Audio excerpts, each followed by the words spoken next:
ಹುಡುಕಾಟ ಪ್ರಾರಂಭಿಸಿದ್ದು within 2 hours ಒಳಗಡೆನೆ ಸೌಜನ್ಯ ಸಿಗ್ತಾಳೆ. ಆದ್ರೆ ಶವ ಆಗಿ ಅವಳ ಕೈಗಳನ್ನ ಅವಳದೇ ದುಪಟ್ಟ ಅಂಡ್ ID ಕಾರ್ಡ್ ಇಂದ ಮರಕ್ಕೆ ಕಟ್ಟಿರ್ತಾರೆ.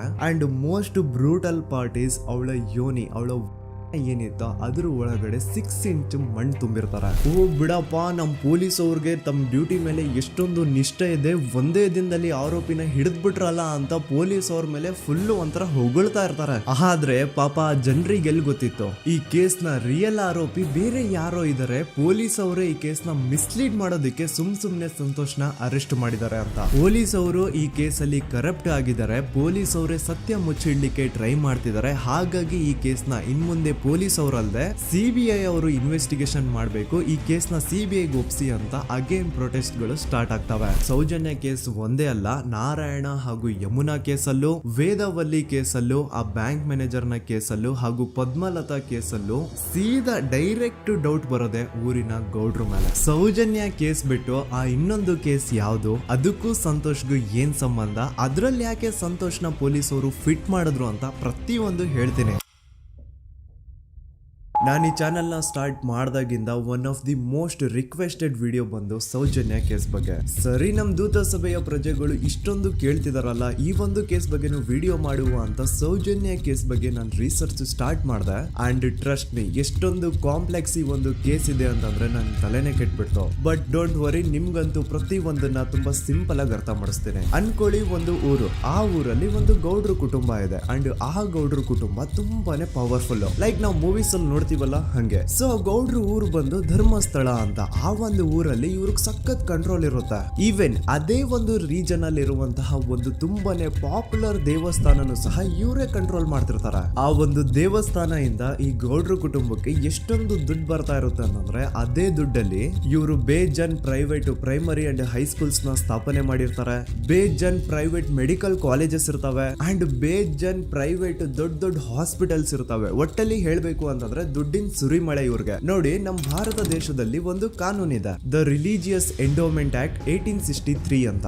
ಬೇಸಿಕಲಿ ಈ ಒಂದು ಕಾನೂನು ಏನ್ ಹೇಳುತ್ತೆ ಅಂತಂದ್ರೆ, ಭಾರತದಲ್ಲಿ ಯಾವ್ದೆಲ್ಲ ಹಿಂದೂ ಟೆಂಪಲ್ಸ್ ಇದಾವೋ ಅವೆಲ್ಲ ಗವರ್ಮೆಂಟ್ ಪ್ರಾಪರ್ಟಿ. ಆ ಹಿಂದೂ ಟೆಂಪಲ್ಸ್ ನ ಮ್ಯಾನೇಜ್ಮೆಂಟ್ ಎಲ್ಲ ಗವರ್ಮೆಂಟ್ ಕೈಗೆ ಹೋಗಿ ಗವರ್ಮೆಂಟ್ ಡಿಸೈಡ್ ಮಾಡುತ್ತೆ ಆ ಮ್ಯಾನೇಜ್ಮೆಂಟ್ ಅಲ್ಲಿ ಯಾರ್ ಕೆಲ್ಸಕ್ಕೆ ಇರಬೇಕು, ಯಾರ್ ಕೆಲ್ಸಕ್ಕೆ ಇರಬಾರ್ದು, ಅಂಡ್ ಆ ಟೆಂಪಲ್ ಇಂದ ಬರ್ತಿರುವಂತಹ ಡೊನೇಷನ್ ಅಮೌಂಟ್ ನ ಏನ್ ಮಾಡಬೇಕು ಅಂತ. ಸೊ ಈ ಒಂದು ಕಾನೂನಿನ ಪ್ರಕಾರ ಗವರ್ಮೆಂಟ್ ಇಂಡಿಯಾದಲ್ಲಿ ಇರುವಂತಹ ಆಲ್ಮೋಸ್ಟ್ ಎಲ್ಲಾ ಹಿಂದೂ ಟೆಂಪಲ್ಸ್ ನ ತನ್ನ ಕಂಟ್ರೋಲ್ ಅಲ್ಲಿ ತಗೋತಾ ಇರ್ಬೇಕಾದ್ರೆ ಗವರ್ಮೆಂಟ್ ಅಫಿಷಿಯಲ್ಸ್ ಧರ್ಮಸ್ಥಳ ಶ್ರೀ ಮಂಜುನಾಥ ದೇವಸ್ಥಾನಕ್ಕೂ ರೀಚ್ ಔಟ್ ಮಾಡ್ತಾರೆ. ಅಂಡ್ ಆಗ ಇಷ್ಟು ದಿನ ಟೆಂಪಲ್ ನ ಕಂಟ್ರೋಲ್ ಮಾಡ್ತಿದ್ದಂತಹ ಆ ಗೌಡ್ರ ಕುಟುಂಬ ಏನ್ ಹೇಳುತ್ತೆ ಗೊತ್ತಾ, ಇಲ್ಲ ಇದು ಹಿಂದೂ ಟೆಂಪಲ್ ಅಲ್ಲ, ಇದು ಜೈನ್ ಫ್ಯಾಮಿಲಿಗೆ ಬಿಲಾಂಗ್ ಮಾಡುವಂತಹ ಒಂದು ಪ್ರೈವೇಟ್ ಟೆಂಪಲ್ ಅಂತ ಹೇಳ್ತಾರೆ. ನಾನು ಇಷ್ಟು ದಿನ ಧರ್ಮಸ್ಥಳ ಶ್ರೀ ಮಂಜುನಾಥ ದೇವಸ್ಥಾನ ಒಂದು ಹಿಂದೂ ಟೆಂಪಲ್ ಅಂತ ಅನ್ಕೊಂಡಿದ್ದೆ. ಆದ್ರೆ ಈಗಷ್ಟೇ ನನಗೂ ಗೊತ್ತಾಗಿದ್ದು ಇದು ಹಿಂದೂ ಟೆಂಪಲ್ ಅಲ್ಲ, ಇದು ಒಂದು ಜೈನ್ ಫ್ಯಾಮಿಲಿಗೆ ಬಿಲಾಂಗ್ ಮಾಡುವಂತಹ ಪ್ರೈವೇಟ್ ಜೈನ್ ಟೆಂಪಲ್ ಅಂತ.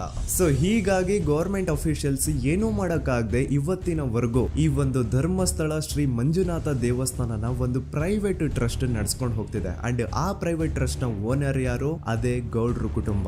ನೋಡಿ, ನಾನು ಈ ವಿಡಿಯೋದಲ್ಲಿ ಯಾರ್ದನ್ನು ರಿಯಲ್ ನೇಮ್ಸ್ ನ ಬಳಸ್ತಿಲ್ಲ. ಪ್ರೀವಿಯಸ್ಲಿ ಬೇರೆ ಯೂಟ್ಯೂಬರ್ಸ್ ತಮ್ಮ ವಿಡಿಯೋಸ್ ಅಲ್ಲಿ ರಿಯಲ್ ನೇಮ್ಸ್ ನ ಬಳಸಿದ್ದಾರೆ ಅನ್ನೋ ಒಂದೇ ಒಂದು ಕಾರಣಕ್ಕೆ ಅವ್ರ ವಿಡಿಯೋಸ್ ನ ಡಿಲೀಟ್ ಮಾಡಿಸಿದ್ದಾರೆ. ಸೊ ಅವ್ರ ಜೊತೆ ಆಗಿದ್ದು ನನ್ ಜೊತೆ ಆಗೋದ್ ಬೇಡ, ಸತ್ಯ ಮುಚ್ಚೋಗೋದು ನನ್ಗೆ ಇಷ್ಟ ಇಲ್ಲ. ಹಾಗಾಗಿ ನಾನಿಲ್ಲಿ ರಿಯಲ್ ನೇಮ್ಸ್ ನ ಬಳಸ್ತಿಲ್ಲ. ಆದ್ರೆ ನಾನು ಯಾರನ್ನ ಪಾಯಿಂಟ್ ಔಟ್ ಮಾಡಿ ಹೇಳ್ತಿದ್ದೀನಿ ಅನ್ನೋದು ಮಾತ್ರ ನಿಮಗೆ ತುಂಬಾ ಕ್ಲಿಯರ್ಲಿ ಅರ್ಥ ಆಗುತ್ತೆ. Don't worry.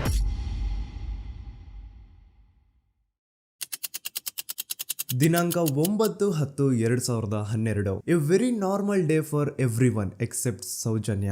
ಧರ್ಮಸ್ಥಳ ಹತ್ರ ಇರುವಂತಹ ಪಂಗಳ್ ಅನ್ನೋ ಒಂದು ಸಣ್ಣ ಹಳ್ಳಿಗೆ ಬಿಲಾಂಗ್ ಮಾಡುವಂತಹ ಸೌಜನ್ಯ ತುಂಬಾನೇ ಒಳ್ಳೆ ಹುಡುಗಿ. SDM ಕಾಲೇಜ್ ಆಫ್ ಉಜ್ರಿಯಲ್ಲಿ 2nd PUC ಓದ್ತಿದ್ದಂತಹ ಇವಳು ತುಂಬಾನೇ ಬ್ರೈಟ್ ಸ್ಟೂಡೆಂಟ್ ಕೂಡ. ಸೊ ಒಂದು ದಿನ ಅಂದ್ರೆ 9 ಅಕ್ಟೋಬರ್ 2012 ಬೆಳಿಗ್ಗೆ 7:30-8 ಗಂಟೆ ಹಾಗೆ ಆಸ್ ಯೂಶುವಲ್ ತನ್ನ ಕಾಲೇಜ್ ಹೋಗೋದಕ್ಕೆ ರೆಡಿ ಆಗ್ತಿರ್ತಾಳೆ. ಅವತ್ತು ಮಂಗಳವಾರದ ದಿನ ಅಂಡ್ ಅವತ್ತು ಲೋಕಲ್ ಫೆಸ್ಟಿವಲ್ ಬೇರೆ ಇರುತ್ತೆ, ಹೊಸ ಅಕ್ಕಿ ಅಂತ. ಈ ಒಂದು ಲೋಕಲ್ ಫೆಸ್ಟಿವಲ್ ದಿನ ಮನೆ ಒಳಗಡೆ ಏನೇ ಅಡುಗೆ ಮಾಡಿದ್ರು ಹೊಸ ಅಕ್ಕಿನೇ ಬಳಸಬೇಕು. ಸೊ ಹೊಸ ಅಕ್ಕಿ ತಂದು ಬ್ರೇಕ್ಫಾಸ್ಟ್ ನ ರೆಡಿ ಮಾಡೋಷ್ಟ್ರಲ್ಲಿ ಸೌಜನ್ಯ ಅವ್ರ ತಾಯಿ ತುಂಬಾ ಲೇಟ್ ಮಾಡ್ತಾರೆ. ಸೊ ಕಾಲೇಜ್ಗೆ ಲೇಟ್ ಆಗ್ತಿದೆ ಅಂತ ಈ ಸೌಜನ್ಯ ಟಿಫಿನ್ ಸಹ ಮಾಡದೆ ಹಾಗೆ ಹೋಗ್ತಾಳೆ. ಅವಳ ತಲೆಯಲ್ಲಿ ಏನಿತ್ತು ಅಂತಂದ್ರೆ, ಹೆಂಗೋ ಇವತ್ತು ಲೋಕಲ್ ಫೆಸ್ಟಿವಲ್ ಬೇರೆ ಇದೆ, ಹಾಗಾಗಿ ಮೇ ಬಿ ಕಾಲೇಜು ಬೇಗ ಬಿಡ್ಬೋದು, ಸೊ ಮಧ್ಯಾಹ್ನ ಡೈರೆಕ್ಟ್ ಮನೆಗೆ ಬಂದು ಊಟ ಬಿಡು ಅಂತ ಅವಳು ಅನ್ಕೊಂಡಿರ್ತಾಳೆ. ಆದ್ರೆ ಕಾಲೇಜ್ ಹೋಗಾದ್ಮೇಲೆ ಗೊತ್ತಾಗುತ್ತೆ ಅವತ್ತು ಅವಳಿಗೆ ಸ್ಪೆಷಲ್ ಕ್ಲಾಸಸ್ ಬೇರೆ ಇದೆ ಅಂತ.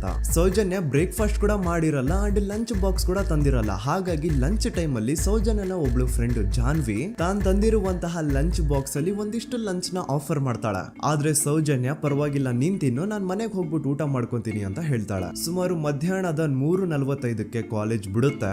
ಸೌಜನ್ಯ ಕಾಲೇಜ್ ಇಂದ ಬಸ್ ಅಲ್ಲಿ ಬಂದು ನೇತ್ರಾವತಿ ಬಸ್ ಸ್ಟಾಪ್ ಹತ್ರ ಇಳ್ಕೋತಾಳೆ. ಅವಳ ಜೊತೆ ಅವಳ ಕ್ಲಾಸ್ ಮೇಟ್ಸ್ ಅಂಡ್ ಫ್ರೆಂಡ್ಸ್ ಎಲ್ಲ ಇರ್ತಾರೆ. ಸೊ ಅವ್ರಿಗೆಲ್ಲ ಬಾಯ್ ಹೇಳ್ಬಿಟ್ಟು ಸೌಜನ್ಯ ತನ್ನ ಮನೆ ಕಡೆಗೆ ಹೊರಡ್ತಾಳೆ. ನೇತ್ರಾವತಿ ಬಸ್ ಸ್ಟಾಪ್ ಇಂದ ಸೌಜನ್ಯ ಮನೆಗೆ 20 ಮಿನಿಟ್ಸ್ ನ ವಾಕ್ ಇರುತ್ತೆ. ಮ್ಯಾಕ್ಸ್ ಟು ಮ್ಯಾಕ್ಸ್ 30 ಮಿನಿಟ್ ಹಿಡಿಬಹುದು. ಸೊ ಸೌಜನ್ಯ ನಡ್ಕೊಂಡು ಮನೆ ಕಡೆಗೆ ಹೋಗ್ತಾ ಇರ್ತಾಳೆ. ಒಂದ್ ಸ್ವಲ್ಪ ದೂರದಲ್ಲಿ ಪ್ರಕೃತಿ ಹಾಸ್ಪಿಟಲ್ ಅಂತ ಒಂದಿರುತ್ತೆ. ಅಲ್ಲಿನ ಸೆಕ್ಯೂರಿಟಿ ಗಾರ್ಡ್ ಸೌಜನ್ಯ ನಡ್ಕೊಂಡು ಹೋಗ್ತಾ ಇರೋದನ್ನ ನೋಡ್ತಾನೆ ಕೂಡ. ನಂತರ ಸೌಜನ್ಯ ಒಂದು 10 ನಿಮಿಷ ಹಂಗೆ ಮುಂದೆ ನಡ್ಕೊಂಡು ಹೋಗಾದ್ಮೇಲೆ ಸೌಜನ್ಯಗೆ ತನ್ನ ಮಾವ ಸಿಗ್ತಾರ. ಅವರು ಸೌಜನ್ಯನ ನೋಡಿ ಮಾತಾಡಿಸ್ತಾರೆ. ಯಾಕಮ್ಮ ಕಾಲೇಜಿಂದ ಇಷ್ಟು ಲೇಟ್ ಬರ್ತಿದೀಯಾ ಅಂತ ಕೇಳ್ತಾರೆ. ಆಗ ಸೌಜನ್ಯ ಇಲ್ಲ ಮಾವ, ಕಾಲೇಜಲ್ಲಿ ಸ್ಪೆಷಲ್ ಕ್ಲಾಸ್ ಇತ್ತು, ಹಾಗಾಗಿ ಲೇಟ್ ಆಗ್ಬಿಡ್ತು ಅಂತ ಹೇಳಿ ಒಂದೆರಡು ಮಾತಾಡಿಸಿ ನಂತರ ತನ್ನ ಮನೆ ಕಡೆಗೆ ತಾನು ಹೊರಡ್ತಾಳ. ಈಗ ಆ ಒಂದು ಪಾಯಿಂಟ್ ಇಂದ ಸೌಜನ್ಯಗೆ ತನ್ನ ಮನೆ ಹೋಗ್ಲಿಕ್ಕೆ 10 ನಿಮಿಷ ಬೇಕು. ಮ್ಯಾಕ್ಸ್ ಟು ಮ್ಯಾಕ್ಸ್ 20 ಮಿನಿಟ್ ಅನ್ಕೊಳ್ಳಿ. 3:45ಕ್ಕೆ ಕಾಲೇಜ್ ಬಿಟ್ರೆ ಅರೌಂಡ್ 4:30ಗೆ ಮನೇಲಿ ಇರ್ಬೇಕಾಗಿದ್ದು ಹುಡುಗಿ 6:30-7 ಗಂಟೆ ಆಗಿದ್ರು ಮನೆಗೆ ಸೇರಿರಲ್ಲ. ಸೊ ಮನೇಲಿ ಸೌಜನ್ಯ ಅವ್ರ ತಾಯಿಗೆ ಟೆನ್ಷನ್ ಸ್ಟಾರ್ಟ್ ಆಗುತ್ತೆ. ಏನಪ್ಪ ಈ ಹುಡುಗಿ ಎಷ್ಟೊತ್ತಾದ್ರೂ ಇನ್ನು ಮನೆಗ್ ಬಂದಿಲ್ವಲ್ಲ ಅಂತ. ಸೊ ಅವ್ರೇನ್ ಮಾಡ್ತಾರೆ, ಸೌಜನ್ಯ ಅವ್ರ ತಂದೆ ಕಾಲ್ ಮಾಡ್ಬಿಟ್ಟು ರೀ ಹಿಂಗೆ 3:30-4 ಗಂಟೆಗೆ ಕಾಲೇಜಿಂದ ಮನೆಗ್ ಬರ್ತಿದ್ದಿದ್ ನಮ್ ಹುಡುಗಿ ಇವತ್ತು 7 ಗಂಟೆ ಆದ್ರೂ ಇನ್ನು ಮನೆಗ್ ಬಂದಿಲ್ಲ, ನೀವು ಸ್ವಲ್ಪ ಬೇಗ ಮನೆಗ್ ಬಂದು ವಿಚಾರಿಸಿ ಅಂತ ಗಾಬ್ರಿಲಿ ಹೇಳ್ತಾರೆ. ಸರಿ ಅಂತ ಸೌಜನ್ಯ ಅವ್ರ ತಂದೆ ಮನೆಗ್ ಬಂದ್ಬಿಟ್ಟು ಸೌಜನ್ಯನ ಫ್ರೆಂಡ್ಸ್ ಕ್ಲಾಸ್ ಮೇಟ್ಸ್ ಯಾರ್ದೆಲ್ಲ ಅವ್ರ ಹತ್ರ ನಂಬರ್ ಇರುತ್ತೋ ಅವ್ರಿಗೆಲ್ಲ ಕಾಲ್ ಮಾಡ್ಬಿಟ್ಟು ಸೌಜನ್ಯ ಬಗ್ಗೆ ಕೇಳ್ತಾರೆ. ನಮ್ ಹುಡುಗಿ ಏನಾದ್ರೂ ನಿಮ್ ಮನೆಗ್ ಬಂದಿದ್ದಾಳ ಅಮ್ಮ ಅಂತ. ಆದ್ರೆ ಸೌಜನ್ಯನ ಫ್ರೆಂಡ್ಸ್ ಅಂಡ್ ಕ್ಲಾಸ್ ಮೇಟ್ಸ್ ಎಲ್ಲ ಇಲ್ಲ ಅಂಕಲ್, ನಮ್ಮ ಮನೆಗಂತೂ ಸೌಜನ್ಯ ಏನು ಬಂದಿಲ್ಲ, ಅವಳು ಬಸ್ ಸ್ಟಾಪ್ ಇಂದ ಸೀದಾ ನಿಮ್ ಮನೆ ಕಡೆಗೇನೆ ಹೊರಟ್ಲಲ್ವಾ, ಯಾಕೆ ಇನ್ನೂ ಬಂದಿಲ್ವಾ ಅಂತ ಕೇಳ್ತಾರ. ಆಗ ಸೌಜನ್ಯ ಅವ್ರ ತಂದೆ ಇಲ್ಲಮ್ಮ ಬಂದಿಲ್ಲ, ಹಾಗಾಗಿನೇ ಕಾಲ್ ಮಾಡಿರೋದು ಅಂತ ಹೇಳಿ ಕಾಲ್ ಕಟ್ ಮಾಡ್ತಾರ. ದೆನ್ ಸೌಜನ್ಯ ಅವ್ರ ತಂದೆ ಸೌಜನ್ಯ ಅವ್ರ ಮಾವ ಕಾಲ್ ಮಾಡ್ತಾರ. ಅಳಿಯ ಎಲ್ಲಿದ್ಯಾ, ನನ್ ಮಗಳು ಇನ್ನು ಮನೆಗ್ ಬಂದಿಲ್ಲ, ನೀನೇನಾದ್ರೂ ಅವಳನ್ನ ನೋಡ್ದ ಅಂತ ಕೇಳ್ತಾರ. ಆ ಕಡೆಯಿಂದ ಅವರು ಸೌಜನ್ಯನ ಮಾವ ಹೇಳ್ತಾರೆ, ಹ್ಞೂ ನಾನ್ ನೋಡ್ದೆ, 4:15 ಹಾಗೆ ಆ ಹುಡುಗಿ ಕಾಲೇಜಿಂದ ಬರ್ಬೇಕಾದ್ರೆ ನನಗ್ ಕಾಣಿಸಿದ್ಲು, ನಾನ್ ಸ್ವಲ್ಪ ಮಾತಾಡ್ದೆ ಅವಳ ಹತ್ರ, ಅದಾದ್ಮೇಲೆ ಅವಳು ಮನೆ ಕಡೆ ಹೋದ್ಲಲ್ಲ, ಯಾಕೆ ಇನ್ನೂ ಬಂದಿಲ್ವಾ ಅಂತ ಅವರೇ ಉಲ್ಟಾ ಕ್ವಶನ್ ಕೇಳ್ತಾರ. ಈ ಕಡೆ ಸೌಜನ್ಯ ಅವ್ರ ತಂದೆ ಇಲ್ಲ 7 ಗಂಟೆ ಆದ್ರೂ ಮಗು ಇನ್ನು ಮನೆಗ್ ಬಂದಿಲ್ಲ, ನಮ್ಗೆ ಯಾಕೋ ತುಂಬಾ ಗಾಬರಿ ಆಗ್ತಿದೆ, ನೀನೊಂದ್ ಕೆಲ್ಸ ಮಾಡು, ನಮ್ಮವ್ರನ್ನೆಲ್ಲ ಸೇರ್ಸು, ಎಲ್ರೂ ಸೇರಿ ಹುಡುಕುವ ಅವಳನ್ನ ಅಂತ ಸುಮಾರು ರಾತ್ರಿ 7 ಗಂಟೆಯಿಂದ ಹಿಡಿದು 11 ಗಂಟೆವರೆಗೂ ಸೌಜನ್ಯನ ಮನೆಯವರು ಅಂಡ್ ಊರಿನ ಜನ 200-300 ಜನ ಸೇರ್ಕೊಂಡು ಸೌಜನ್ಯನ ಹುಡುಕ್ತಾರೆ. ಆದ್ರೆ ಸೌಜನ್ಯನ ಒಂದು ಸುಳಿವು ಸಿಗಲ್ಲ. ಸೊ ಕೊನೆಗೆ ಸಹಾಯ ಕೇಳ್ತಾ ರಾತ್ರಿ 11 ಗಂಟೆ ಹಾಗೆ ಸೌಜನ್ಯನ ತಂದೆ ತಾಯಿ ಅಂಡ್ ಊರಿನ ಜನ ಎಲ್ಲ ಬೆಳ್ತಂಗಡಿ ಪೊಲೀಸ್ ಸ್ಟೇಷನ್ ಹತ್ರ ಹೋಗ್ತಾರ. ಅಲ್ಲಿ ಪೊಲೀಸ್ ಅವ್ರ ಹತ್ರ ಕಾಲೇಜ್ ಹೋಗಿದ್ ನಮ್ ಹುಡುಗಿ ಇಷ್ಟೊತ್ತಾದ್ರೂ ಇನ್ನು ಮನೆಗ್ ಬಂದಿಲ್ಲ, ಎಷ್ಟು ಹುಡುಕಿದ್ರು ಸಿಗ್ತಾ ಇಲ್ಲ, ಸೊ ಪ್ಲೀಸ್ ಒಂದು ಮಿಸ್ಸಿಂಗ್ ರಿಪೋರ್ಟ್ ನ ಫೈಲ್ ಮಾಡಿ ನಮ್ ಹುಡುಗಿನ ಹುಡುಕೊಡಿ ಅಂತ ಕೇಳ್ಕೊತಾರ.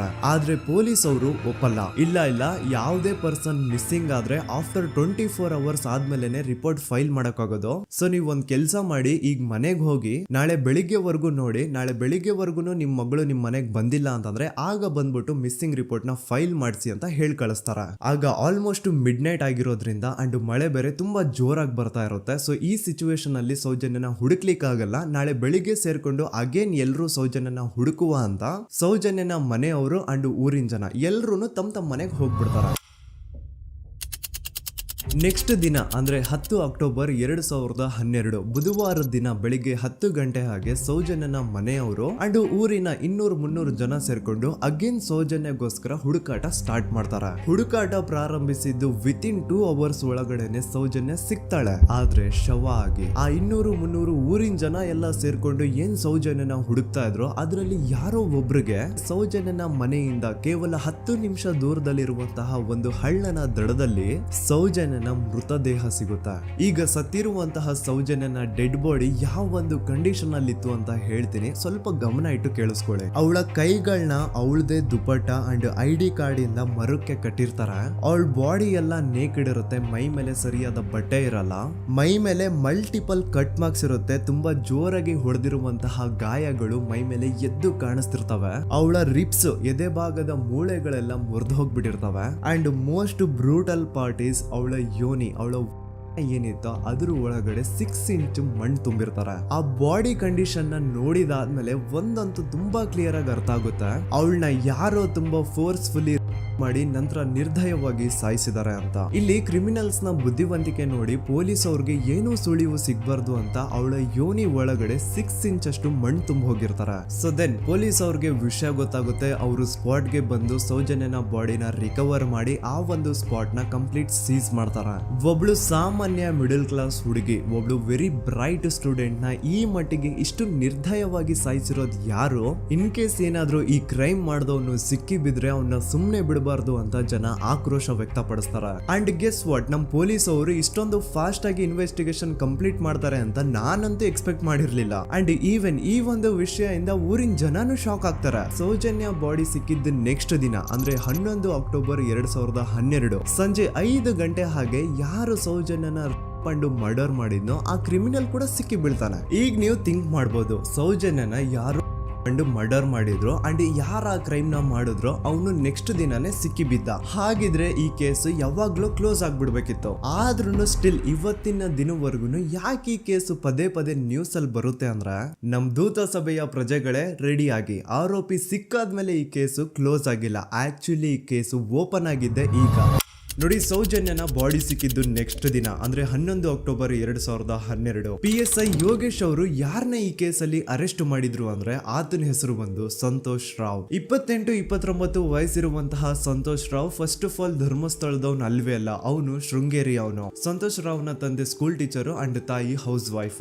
ಸಂತೋಷ್ ಮೊದ್ಲಿಂದನೂ ಒಂದ್ ಸ್ವಲ್ಪ ಮೆಂಟಲಿ ಇಲ್ಲಿರೋದ್ರಿಂದ ಅವನಿಗೆ ವಿದ್ಯೆ ಬರಹ ಅನ್ನೋದು ತಲೆಗೆ ಹೋಗಿರಲ್ಲ. ಹಾಗಾಗಿ ಅವನು ಶೃಂಗೇರಿಯಲ್ಲಿ ಒಂದು ಹೋಟೆಲ್ ಅಲ್ಲಿ ಕೆಲಸ ಮಾಡ್ತಿರ್ತಾನೆ. ಮೆಂಟಲಿ ಅನ್ಸ್ಟೇಬಲ್ ಇದ್ರೂ ಸಹ ಈತನಿಗೆ ದೇವ್ರ ಮೇಲೆ ಬಹಳ ನಂಬಿಕೆ ಇರುತ್ತೆ. ಹಾಗಾಗಿ ತಿಂಗಳಿಗೆ ಒಮ್ಮೆ ಆದ್ರೂ, ಅಟ್ಲೀಸ್ಟ್ 2 ತಿಂಗಳಿಗೆ ಒಮ್ಮೆ ಆದ್ರೂ ಈತ ಯಾವ್ದಾದ್ರು ಒಂದು ಪುಣ್ಯಕ್ಷೇತ್ರಕ್ಕೆ ವಿಸಿಟ್ ಮಾಡಿ ಬರ್ತಿರ್ತಾನೆ. ಹಾಗೇನೆ ಈ ಸತಿನೂ ಸಹ ಈತ ಧರ್ಮಸ್ಥಳಕ್ಕೆ ಬಂದಿರ್ತಾನೆ. ಇವನು ಧರ್ಮಸ್ಥಳಕ್ಕೆ ಬಂದಿದ್ದು ದಿನಾಂಕ 9 ಅಕ್ಟೋಬರ್ 2012. ಈ ದಿನಾಂಕನ ಸ್ವಲ್ಪ ನೋಟ್ ಮಾಡಿ ಇಟ್ಕೊಳ್ಳಿ, ಯಾಕಂತಂದ್ರೆ ಮುಂದೆ ಈ ಕೇಸಲ್ಲಿ ಇದೇ ಮೇಜರ್ ಟರ್ನಿಂಗ್ ಪಾಯಿಂಟ್. ಸೊ ಸೌಜನ್ಯನ ಡೆತ್ ಆಗಿಂತ ಒಂದು ದಿನ ಹಿಂದೆ ಧರ್ಮಸ್ಥಳಕ್ಕೆ ಬಂದಿರುವಂತಹ ಸಂತೋಷ್ ರಾವ್ಗೆ ಎಲ್ಲೂ ಉಳ್ಕೊಳ್ಳಿಕ್ಕೆ ಹೋಟೆಲ್ ಅಲ್ಲಿ ಅಥವಾ ಲಾಡ್ಜ್ ಅಲ್ಲಿ ರೂಮ್ ಸಿಗಲ್ಲ. ರೀಸನ್ ಇಷ್ಟೇ, ಸಂತೋಷ್ ರಾವ್ ನೋಡ್ಲಿಕ್ಕೆ ಸ್ವಲ್ಪ ಮೆಂಟಲಿ ಅನ್ಸ್ಟೇಬಲ್ ಪರ್ಸನ್ ತರ ಇರ್ತಾನೆ. ಅವನ ಅವತಾರ, ಅವನ ವೇಷಭೂಷಣ ಅಷ್ಟು ಸರಿ ಇರಲ್ಲ. ಹಾಗಾಗಿ ಇವನ್ಗೆ ಯಾವುದೇ ಒಂದು ಹೋಟೆಲ್ ಅಲ್ಲಿ ಅಥವಾ ಲಾಡ್ಜ್ ಅಲ್ಲಿ ಎಲ್ಲಿನೂ ರೂಮ್ ಸಿಗಲ್ಲ. ಸೊ ಉಳ್ಕೊಳ್ಳೋಕೆ ಜಾಗ ಸಿಗದೆ ಇವನೇನ್ ಮಾಡ್ತಾನೆ, ಅಲ್ಲೇ ಹತ್ರದಲ್ಲಿರುವಂತಹ ಬಾಹುಬಲಿ ಬೆಟ್ಟಕ್ಕೆ ಹೋಗಿ ಅಲ್ಲಿರುವಂತಹ ಬಾಹುಬಲಿ ಸ್ಟ್ಯಾಚು ಹತ್ರನೇ ಆಶ್ರಯ ತಗೊಳ್ತಾನೆ. ಅಂಡ್ 1-2 ದಿನ ಅವನು ಅಲ್ಲೇ ಉಳ್ಕೋತಾನೆ ಕೂಡ. ಡೇ ಟೈಮ್ ಅಲ್ಲಿ ಧರ್ಮಸ್ಥಳಕ್ಕೆ ಬಂದು ಧರ್ಮಸ್ಥಳ ಶ್ರೀ ಮಂಜುನಾಥ ದೇವಸ್ಥಾನದಲ್ಲಿದ್ದು ಅಲ್ಲೇ ಪ್ರಸಾದ ಊಟ ಎಲ್ಲ ಮಾಡಿ ನಂತರ ನೈಟ್ ಆಗ್ತಿದ್ದಂಗೆ ಬಾಹುಬಲಿ ಬೆಟ್ಟಕ್ಕೆ ಹೋಗಿ ಆ ಸ್ಟ್ಯಾಚು ಹತ್ರನೇ ಮಲ್ಕೊಳ್ತಿರ್ತಾನೆ. ಸೊ ಒಂದು ದಿನ ಅಂದ್ರೆ 11 ಅಕ್ಟೋಬರ್ 2012 ಸಂಜೆ 5 ಗಂಟೆ ಹಾಗೆ ಈ ಸಂತೋಷ್ ರಾವ್ ತನ್ನ ಪಾಡಿಗೆ ತಾನು ಆ ಬೆಟ್ಟದ ಮೇಲೆ ಕೂತ್ಕೊಂಡು ಸೀನರೀಸ್ ನ ಎಂಜಾಯ್ ಮಾಡ್ತಾ ಇರಬೇಕಾದ್ರೆ ಯಾರೋ ಅದೇ ಊರಿನ 5 ಜನ ಕಿಡಿಗೇಡಿಗಳು ಬಂದು ಇವನ್ ಹತ್ರ ಜಗಳ ತೆಗಿತಾರ. ಈ 5 ಜನ ಯಾರು ಅಂತ ನಂತರ ಹೇಳ್ತೀನಿ. ಸೊ ಈ 5 ಜನ ಕಿಡಿಗೇಡಿಗಳು ಸಂತೋಷ್ ರಾವ್ ಹತ್ರ ಜಗಳ ತೆಗೆದು ಅವನ್ನ ಅವಾಚ್ಯ ಶಬ್ದಗಳಿಂದ ಬೈದು ಅವನ್ನ ಹೊಡೆದು, ಅಷ್ಟೇ ಸಾಲದೆ ಆ 5 ಜನ ಸಂತೋಷ್ ರಾವ್ನ ಪೊಲೀಸ್ ಸ್ಟೇಷನ್ಗೆ ಎಳ್ಕೊಂಡ್ ಬಂದು ಇವನು ನಾವು ಬಾಹುಬಲಿ ಬೆಟ್ಟಕ್ಕೆ ಅಂತ ಹೋಗಿದ್ರೆ ಅಲ್ಲಿ ನಮ್ಮ ಮೇಲೆ ಅಟ್ಯಾಕ್ ಮಾಡ್ದ, ಇವ್ನು ನೋಡ್ಲಿಕ್ಕೂ ಸಹ ಒಳ್ಳೆ ಸೈಕೋ ಕಿಲ್ಲರ್ ಇದ್ದಂಗಿದಾನೆ, ನಮ್ಗೆ ಯಾಕೋ ನಿನ್ನೆ ನಮ್ಮ ಊರಲ್ಲಿ ನಡೆದಿರುವಂತಹ ಘಟನೆ ಆ ಸೌಜನ್ಯನ ಪಂಡು ಮರ್ಡರ್ ಇವನೇ ಮಾಡಿದಾನೆ ಅಂತ ಡೌಟ್ ಬರ್ತಿದೆ ಅಂತ ಆ 5 ಜನ ಕಿಡಿಗೇಡಿಗಳು ಸಂತೋಷ್ ರಾವ್ನ ಪೊಲೀಸ್ ಅವ್ರ ಹತ್ರ ಹಾಕೊಡ್ತಾರ. ಅಂಡ್ ಪೊಲೀಸ್ ಅವರು ಕೂಡ ಎಂತವ್ರು ನೋಡಿ, ಯಾರೋ 5 ಜನ ಕಿಡಿಗೇಡಿಗಳು ಬಂದು ಇವನೇ ಕೊಲೆ ಮಾಡಿದಾನೆ ಅಂತ ಹೇಳಿದ ತಕ್ಷಣ ಹಿಂದೆ ಮುಂದೆ ಕ್ರಾಸ್ ಚೆಕ್ ಮಾಡದೆ ಸಂತೋಷ್ ರಾವ್ನ ಅರೆಸ್ಟ್ ಮಾಡಿ ಸೌಜನ್ಯ ಕೇಸ್ನ ಆರೋಪಿ ಸಿಕ್ಕಿದಾನೆ ಅಂತ ಎಲ್ಲಾ ಕಡೆ ಘೋಷಣೆ ಮಾಡ್ಬಿಡ್ತಾರ. ಜನರಿಗೆ ಈ ಕಡೆ ಒಂಥರ ನೆಮ್ಮದಿ, ಓ ಬಿಡಪ್ಪ ನಮ್ ಪೊಲೀಸ್ ಅವ್ರಿಗೆ ತಮ್ಮ ಡ್ಯೂಟಿ ಮೇಲೆ ಎಷ್ಟೊಂದು ನಿಷ್ಠೆ ಇದೆ, ಒಂದೇ ದಿನದಲ್ಲಿ ಆರೋಪಿನ ಹಿಡಿದ್ಬಿಟ್ರಲ್ಲ ಅಂತ ಪೊಲೀಸ್ ಅವ್ರ ಮೇಲೆ ಫುಲ್ ಒಂಥರ ಹೊಗಳ್ತಾ ಇರ್ತಾರೆ. ಆದ್ರೆ ಪಾಪ ಜನರಿಗೆ ಎಲ್ಲಿ ಗೊತ್ತಿತ್ತು ಈ ಕೇಸ್ ನ ರಿಯಲ್ ಆರೋಪಿ ಬೇರೆ ಯಾರೋ ಇದಾರೆ, ಪೊಲೀಸ್ ಅವರೇ ಈ ಕೇಸ್ ನ ಮಿಸ್ಲೀಡ್ ಮಾಡೋದಕ್ಕೆ ಸುಮ್ನೆ ಸಂತೋಷ್ ನ ಅರೆಸ್ಟ್ ಮಾಡಿದ್ದಾರೆ ಅಂತ. ಸೊ ಸಂತೋಷ್ ರಾವ್ ಒಂದು ಹುಡುಗಿಯ ರೇಪ್ ಅಂಡ್ ಮರ್ಡರ್ ಕೇಸ್ ಅಲ್ಲಿ ಅರೆಸ್ಟ್ ಆಗಿದ್ದಾನೆ ಅನ್ನೋ ವಿಷಯ ಸಂತೋಷ್ ನ ತಾಯಿಗೆ ಗೊತ್ತಾದಾಗ ಅವ್ರ ಪಾಪ ನೋವಲ್ಲಿ ಕುರ್ಗಿ ಸಾಯ್ತಾರ. ಅಂಡ್ ಇನ್ನು ಅವ್ರ ತಂದೆ ಒಂದು ಕಡೆ ಪಾಪ ಹೆಂಡತಿನ ಕಳ್ಕೊಂಡಿರುವಂತಹ ನೋವು, ಇನ್ನೊಂದು ಕಡೆ ಮಗ ನೋಡಿದ್ರೆ ಯಾವ್ದೋ ಫಾಲ್ಸ್ ಕೇಸ್ ಅಲ್ಲಿ ಅರೆಸ್ಟ್ ಆಗಿದ್ದಾನೆ. ಈ ಕಡೆ ಕೇಸ್ ನ ಇನ್ವೆಸ್ಟಿಗೇಷನ್ ನಡೀತಾ ಇದೆ. ಅಂಡ್ ಇಲ್ಲಿ ನಾನು PSI ಯೋಗೇಶ್ ಅವ್ರ ಬಗ್ಗೆ ಅಂತೂ ಮೆನ್ಷನ್ ಮಾಡ್ಲೇಬೇಕು. ಈ ಪೊಲೀಸ್ ಆಫೀಸರು ಗೊತ್ತಿದ್ದು ಈ ತಪ್ಪನ ಮಾಡಿದ್ರು ಅಥವಾ ಗೊತ್ತಿಲ್ದೇನೆ ಈ ತಪ್ಪನ ಮಾಡಿದ್ರು ನನ್ಗಂತೂ ಗೊತ್ತಿಲ್ಲ. ಸೊ ಇವ್ರು ಏನ್ ಮಾಡ್ತಾರೆ ಅಂತಂದ್ರೆ, ಸೌಜನ್ಯನ ಬಾಡಿನ ಪೋಸ್ಟ್ ಮಾರ್ಟಮ್ ಗೆ ಕಳಿಸಿದಾಗ ಡಾಕ್ಟರ್ಸ್ ಹಂಗೋ ಹಿಂಗೋ ಮಾಡಿ ಇಂದ ಕೆಲವೊಂದು ಸ್ಪರ್ಮ್ ನ ಸ್ಯಾಂಪಲ್ಸ್ ಕಲೆಕ್ಟ್ ಮಾಡ್ತಾರೆ. ಅದನ್ನ ಅವರು PSI ಯೋಗೇಶ್ಗೆ ಕೊಟ್ಟು ಇದನ್ನ ವಿತಿನ್ 72 ಅವರ್ಸ್ ಒಳಗಡೆ ಇನ್ನೊಂದು ಲ್ಯಾಬ್ ಗೆ ಸಬ್ಮಿಟ್ ಮಾಡಿ ಅಂತ ತುಂಬಾ ಕ್ಲಿಯರ್ ಆಗಿ ಹೇಳ್ತಾರೆ. ಆದ್ರೆ PSI ಯೋಗೇಶ್ ಆ ಸ್ಪರ್ಮ್ ಸ್ಯಾಂಪಲ್ಸ್ ನ ವಿತಿನ್ 72 ಅವರ್ಸ್ ಒಳಗಡೆ ಲ್ಯಾಬ್ ಕಳ್ಸೋದಿರ್ಲಿ, ಅದನ್ನ 12 ದಿನ ಆದ್ಮೇಲೆ ಲ್ಯಾಬ್ ಕಳಿಸ್ತಾರೆ. ಅಷ್ಟೊತ್ತಿಗೆ ಆಲ್ರೆಡಿ ಆ ಸ್ಪರ್ಮ್ ಸ್ಯಾಂಪಲ್ಸ್ ಗೆಲ್ಲ ಫಂಗಸ್ ಹಿಡಿದು ಅದು ಅನ್ಫಿಟ್ ಫಾರ್ ಟೆಸ್ಟಿಂಗ್ ಅಂತ ಬರುತ್ತೆ. ಈಗ ನೀವೇ ಹೇಳಿ, ಎಂತ ಡಂಬೆಸ್ಟ್ ಪರ್ಸನ್ ಪೊಲೀಸ್ ಆಫೀಸರ್ ಆಗಿದ್ರು ಅವನ ಹತ್ರ ಒಂದು ಮರ್ಡರ್ ಕೇಸ್ ಬಂದಾಗ ಅವನ ಹತ್ರ ಇರೋ ಮೇನ್ ಸಾಕ್ಷಿನೇ, ಮೇನ್ ಎವಿಡೆನ್ಸ್ ಆ ಹುಡುಗಿಯ ಇಂದ ಕಲೆಕ್ಟ್ ಆಗುವಂತಹ ಸ್ಪರ್ಮ್ ಸ್ಯಾಂಪಲ್ಸ್. ಸೊ ಅದನ್ನ ಮೊದಲು ಲ್ಯಾಬ್ ಕಳಿಸಿ ಅದನ್ನ ಐಡೆಂಟಿಫೈ ಮಾಡೋದು ಪೊಲೀಸ್ ಅವರ ಫಸ್ಟ್ ಡ್ಯೂಟಿ. ಆದ್ರೆ ಇಲ್ಲಿ PSI ಯೋಗೇಶ್ ಅವರು ಇದನ್ನೇ ಮರ್ತು ಹೋದ್ರು ಅಂತ ನೋಡಿ. ಯಾವುದೇ ಒಂದು ಕೇಸ್ ಅಲ್ಲಿ ಪೊಲೀಸ್ ಅವರು ಆದಷ್ಟು ಎವಿಡೆನ್ಸ್ ನ ಕಲೆಕ್ಟ್ ಮಾಡೋದಕ್ಕೆ ಟ್ರೈ ಮಾಡ್ತಾರೆ.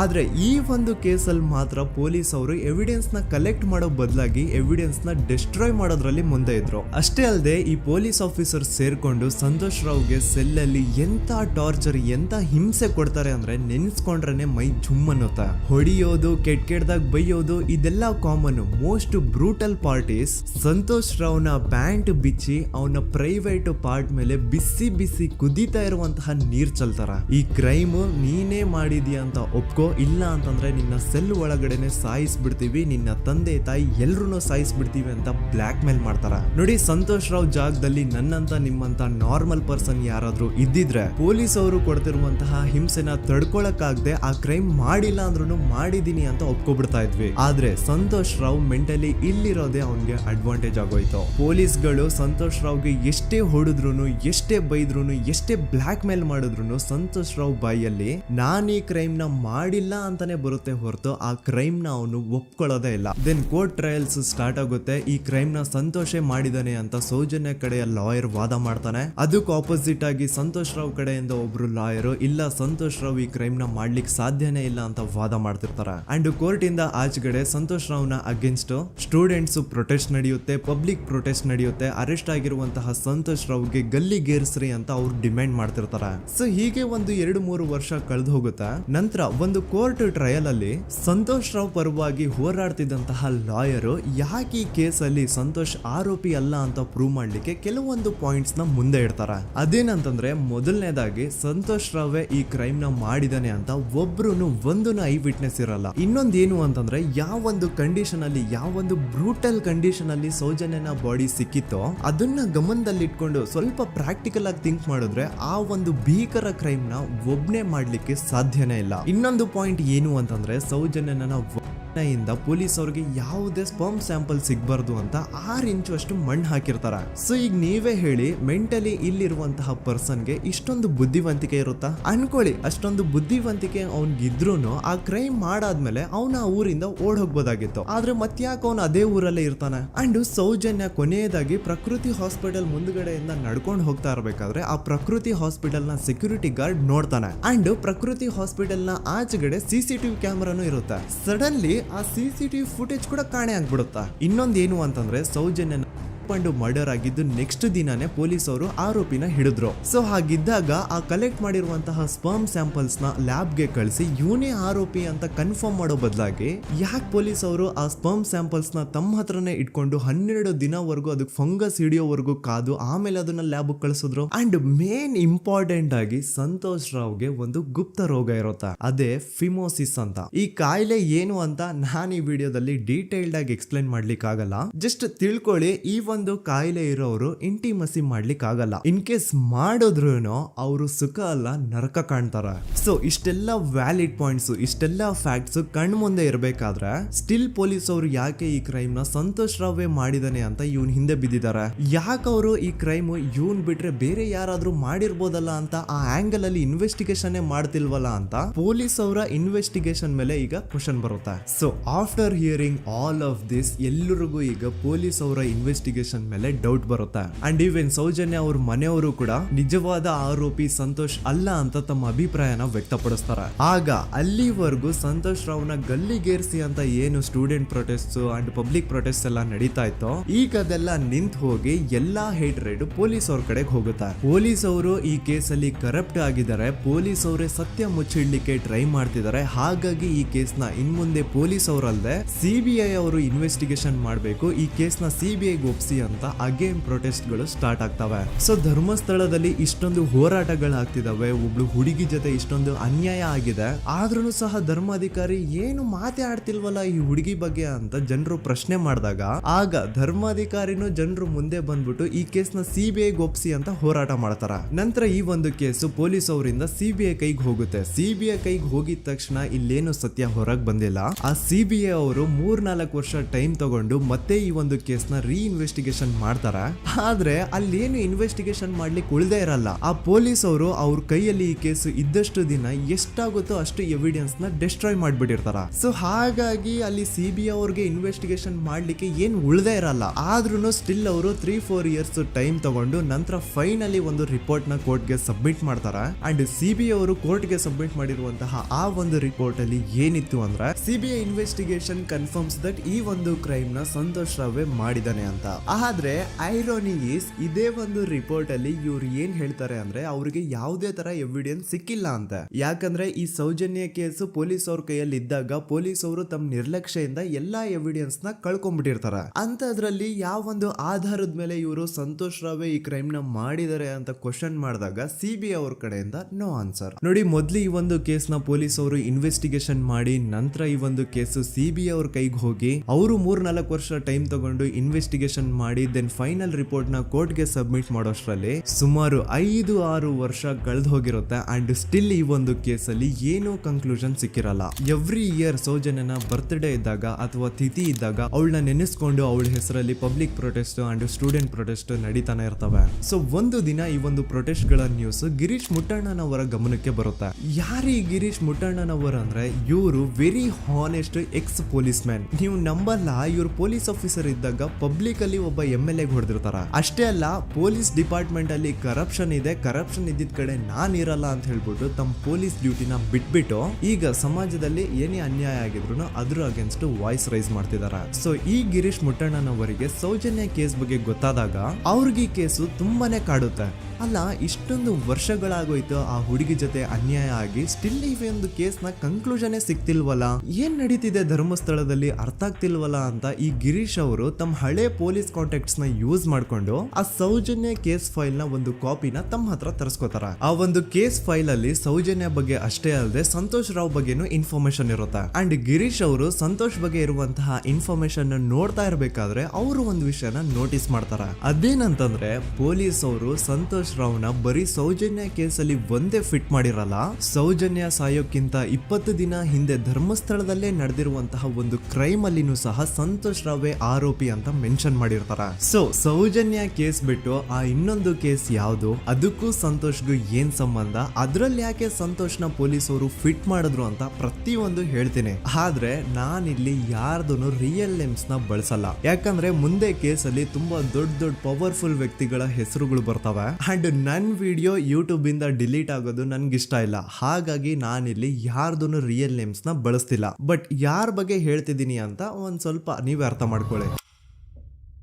ನೋಡಿ, ಧರ್ಮಸ್ಥಳದಲ್ಲಿ ಮಾಫಿಯಾ ಕೈಂಡ್ ಆಫ್ ನಡೆಸ್ತಿರುವಂತಹ ಒಂದು ವೆರಿ ಪವರ್ಫುಲ್ ಗೌಡ್ರು ಕುಟುಂಬ ಇದೆ. ಇವ್ರ ಹತ್ರ ಬೇಜನ್ ಆಸ್ತಿ, ಬೇಜನ್ ದುಡ್ಡು, ಬೇಜನ್ ಪವರ್, ಬೇಜನ್ ಇನ್ಫ್ಲೂಯೆನ್ಸ್ ಎಲ್ಲಾನು ಇದೆ. ಆ ಊರಲ್ಲಿ ಈ ಗೌಡ್ರು ಕುಟುಂಬದ್ದು ಎಷ್ಟೊಂದು ಕಂಟ್ರೋಲ್ ಇದೆ ಅಂತಂದ್ರೆ ಅವ್ರನ್ನ ಎದುರು ಹಾಕೊಳ್ಳೋರೆ ಯಾರು ಇಲ್ಲ. ಅಂಡ್ ಈ ಒಂದು ಗೌಡ್ರು ಕುಟುಂಬ ಒಂದು ಪ್ರೈವೇಟ್ ಟ್ರಸ್ಟ್ ಹೆಸರಲ್ಲಿ ಒಂದು ವೆರಿ ಪಾಪ್ಯುಲರ್ ದೇವಸ್ಥಾನನ ಸುಮಾರು ವರ್ಷಗಳಿಂದ ತಲೆ ಮಾರುಗಳಿಂದನೂ ನಡ್ಸ್ಕೊಂಡ್ ಬಂದಿರ್ತಾರ. ಅದೇ ಒಂದು ದೇವಸ್ಥಾನದಲ್ಲಿ 60 ವರ್ಷ ವಯಸ್ಸಾಗಿರುವಂತಹ ನಾರಾಯಣ ಅನ್ನೋ ಒಬ್ಬ ವ್ಯಕ್ತಿ ಮಾವುತನಾಗಿ ಕೆಲಸ ಮಾಡ್ತಿರ್ತಾನೆ. ನಾರಾಯಣ ಅವ್ರ ತಂದೆನೂ ಅದೇ ದೇವಸ್ಥಾನದಲ್ಲಿ ಮಾವುತಾಗಿ ಕೆಲಸ ಮಾಡ್ತಾ ಇದ್ರು, ಅವ್ರ ತಂದೆನೂ ಅದೇ ದೇವಸ್ಥಾನದಲ್ಲಿ ಮಾವುತಾಗಿ ಕೆಲಸ ಮಾಡ್ತಾ ಇದ್ರು. ಸೊ ಹೀಗೆ ತಲೆ ಮಾರುಗಳಿಂದ ಮಾವುತಾಗಿನೇ ನಾರಾಯಣನ ಕುಟುಂಬ ಆ ಒಂದು ದೇವಸ್ಥಾನದಲ್ಲಿ ಕೆಲಸ ಮಾಡ್ತಾ ಇರುತ್ತೆ. ಸೊ ಒಮ್ಮೆ ತುಂಬಾ ವರ್ಷಗಳ ಹಿಂದೆ ನಾರಾಯಣ ಅವ್ರ ತಂದೆ ಆ ದೇವಸ್ಥಾನದಲ್ಲಿ ಮಾವುತಾಗಿ ಕೆಲಸ ಮಾಡ್ತಾ ಇರ್ಬೇಕಾದ್ರೆ ಆಗಿನ ದೇವಸ್ಥಾನದ ಧರ್ಮಾಧಿಕಾರಿ ಆ ಮಾವುತನ ಕೆಲ್ಸದ ಮೇಲೆ ಇರುವಂತಹ ನಿಷ್ಠೆ, ಅವನ ನಿಯತ್ತು ಅಂಡ್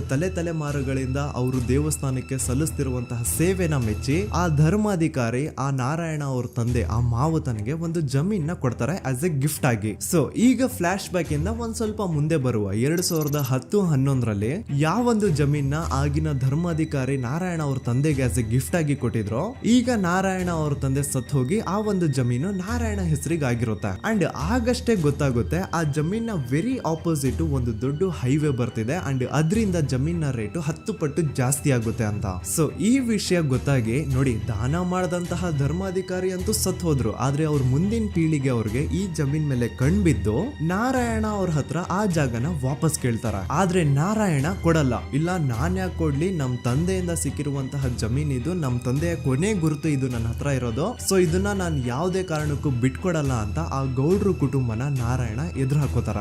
ಆಗ ಗೌಡ್ರು ಕುಟುಂಬದವ್ರಿಗೆ ಕೋಪ ಬಂದು ಅವ್ರೇನ್ ಮಾಡ್ತಾರೆ ಅಂದ್ರೆ ನಾರಾಯಣ ಮನೆಗೆ ನೀರಿನ ಸಪ್ಲೈ ಇರುತ್ತಲ್ವಾ ಅದನ್ನ ಬಂದ್ ಮಾಡ್ತಾರ, ಎಲೆಕ್ಟ್ರಿಸಿಟಿ ಸಪ್ಲೈನು ಕಟ್ ಆಫ್ ಮಾಡ್ತಾರ, ಊರಲ್ಲಿರುವಂತಹ ಎಲ್ಲಾ ಚರಂಡಿಗಳನ್ನ ಕ್ಲೀನ್ ಮಾಡಿ ಆ ಕಸ ಏನಿರುತ್ತೋ ಅದನ್ನ ತಂದು ನಾರಾಯಣ ಮನೆ ಮುಂದೆ ಹಾಕ್ತಾರ. ಇಷ್ಟೇ ಅಲ್ಲ, ನಾರಾಯಣ ಅವ್ರ ಹೆಂಡತಿ ಮಕ್ಕಳು ಎಲ್ಲಾದ್ರೂ ಆಚೆ ಹೋಗ್ತಾ ಬರ್ತಾ ಇದ್ರೆ ಅವ್ರನ್ನ ಕೆಟ್ಟದಾಗ ಬೈಯೋದು, ಹೊಡ್ಕೊಳ್ಳೋದು, ಬಡ್ಕೊಳ್ಳೋದೆಲ್ಲ ಮಾಡ್ತಿರ್ತಾರ. ಇಷ್ಟೆಲ್ಲ ಆಗ್ತಾ ಇದ್ರು ಸ್ಟಿಲ್ ನಾರಾಯಣ ಮಾತ್ರ ಆ ಜಾಗನ ಬಿಟ್ಕೊಡಲ್ಲ. ಆ ಜಾಗದ್ಗೋಸ್ಕರ ನೀನ್ ಬೇಕಿದ್ರೆ ಇದನ್ನೆಲ್ಲ ಸಹಿಸ್ಕೊಂಡಿರಪ್ಪ, ನಮ್ ಕೈಲಂತೂ ಆಗಲ್ಲ ಅಂತ ನಾರಾಯಣನ ಹೆಂಡತಿ ಮಕ್ಕಳು ಅವನ್ನ ಬಿಟ್ಟು ಬೇರೆ ಊರಿಗೆ ಹೋಗ್ಬಿಡ್ತಾರ. ಈಗ ಮನೆಯಲ್ಲಿ ನಾರಾಯಣ ಅಂಡ್ 45 ವರ್ಷ ವಯಸ್ಸಿರುವಂತಹ ನಾರಾಯಣ ಅವ್ರ ತಂಗಿ ಯಮುನಾ ಅವ್ರು ಮಾತ್ರ ಇಬ್ರೇ ಇರ್ತಾ ಇದ್ರು. ಸೊ ಒಂದೊಳ್ಳೆ ಅವಕಾಶ ನೋಡ್ಕೊಂಡು 21 ಸೆಪ್ಟೆಂಬರ್ 2012 ಮನೆಯಲ್ಲಿ ನಾರಾಯಣ ಹಾಗೂ ಯಮುನಾ ಇರ್ಬೇಕಾದ್ರೆ ಯಾರೋ ಮನೆ ಒಳಗಡೆ ನುಗ್ಗಿ ನಾರಾಯಣನ್ಗೆ ಹೊಡೆದು ಯಮುನಾಗೂ ಸಹ ಹೊಡೆದು ನಂತರ ಅವಳು ಮಾಡಿ ದೆನ್ ನಾರಾಯಣ ಹಾಗೂ ಯಮುನನ ತಲೆನ ಒಂದು ರುಬ್ಬೋ ಗುಂಡಿಂದ ಚಚ್ಚಿ ಸಾಯಿಸ್ಬಿಡ್ತಾರ. ಈ ಕೊಲೆ ಆಗಿದ್ದು ಕಳ್ಳತನಗೋಸ್ಕರ ಅಂತ ಪೊಲೀಸ್ ಅವರು ತಮ್ಮ ರಿಪೋರ್ಟ್ ಅಲ್ಲಿ ಬರೀತಾರ. ಆದ್ರೆ ಪಾಯಿಂಟ್ ಏನ್ ಗೊತ್ತಾ, ಆ ಮನೇಲಿ ಒಂದ್ ಸ್ವಲ್ಪನೂ ಹಣ ಆಗ್ಲಿ ಅಥವಾ ಬಂಗಾರ ಆಗ್ಲಿ ಕಳ್ಳತನ ಆಗಿರಲ್ಲ. ಕಳ್ಳತನ ಆಗಿರೋದು ಕೇವಲ ಆ ಮೇನ್ ರೋಡ್ ಅಲ್ಲಿ ಇದ್ದಂತಹ ಪ್ರಾಪರ್ಟಿ ಪೇಪರ್ಸ್.